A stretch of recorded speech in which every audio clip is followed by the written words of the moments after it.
ബിസ്മില്ലാഹിർറഹ്മാനിർറഹീം. അൽഹംദുലില്ലാഹി റബ്ബിൽ ആലമീൻ. അസ്സലാത്തു വസ്സലാമു അലാ റസൂലില്ലാഹി വഅലാ ആലിഹി സബി അജ്മഈൻ. അമ്മാ ബഅദ്. റബ്ബി ഇശ്റഹ് ലി സദ്രി വയസ്സിർ ലി അംരി വഹ്ലുൽ ഉഖ്ദതം മിൻ ലിസാനി യഫ്ഖഹൂ ഖൗലി. ബഹുമാന്യരായ അധ്യാപകരെ, രക്ഷിതാക്കളെ, പ്രിയപ്പെട്ട കൂട്ടുകാരെ, അസ്സലാമു അലൈക്കും വറഹ്മത്തുള്ളാഹി വബറകാതുഹു. പരിശുദ്ധ ഖുർആൻ എന്ന വിഷയത്തെപ്പറ്റി അല്പം സംസാരിക്കാനാണ് ഞാൻ ഉദ്ദേശിക്കുന്നത്.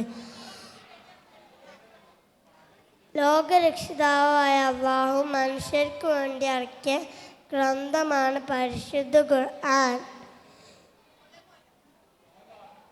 അത് എക്കാലവും നിലനിൽക്കുന്നതും കാലം ചെല്ലും തോറും അതിൻ്റെ തെളിമ വർദ്ധിക്കുന്നതുമാണ്.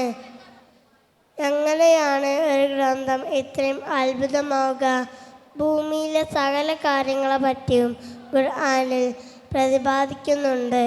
1400-ൽ ഏറെ വർഷങ്ങൾ പഴക്കമുണ്ടെങ്കിലും അതിൻ്റെ ഭാഷയും ശൈലിയുമെല്ലാം അതിനൂതനമായി തന്നെ നിലനിൽക്കുന്നു. ഒരു വള്ളി പുള്ളിക്ക് പോലും മാറ്റം വരുത്താൻ എതിരാളികൾക്ക് ഇന്നുവരെയായിട്ടും സാധിച്ചിട്ടില്ല. അള്ളാഹു പറയുന്നു, ഇന്നാ നഹ്നു നസ്സൽനാ ദിക്റ വ ഇന്നാ ലഹു ലഹാഫിളൂൻ. തീർച്ചയായും നാം തന്നെയാണ് ഖുർആനെ അവതരിപ്പിച്ചത്. ഖുർആനെ നാം തന്നെ സംരക്ഷിക്കുകയും ചെയ്യും. ഖുർആൻ പഠിക്കുന്നവരും പഠിപ്പിക്കുന്നവരുമാണ് നിങ്ങളെ ഏറ്റവും ഉത്തമർ. ഫിത്രയിലൂടെ ഖുർആൻ പഠിക്കുന്ന കൂട്ടത്തിൽ ഞങ്ങൾ ഉൾപ്പെട്ടുകൊണ്ട് ഉത്തരമായി മാറും.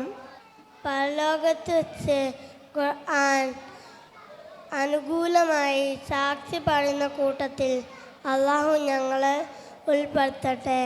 ആമീൻ. അസ്സലാമു അലൈക്കും വറഹ്മത്തുള്ളാഹി വബറകാതുഹു.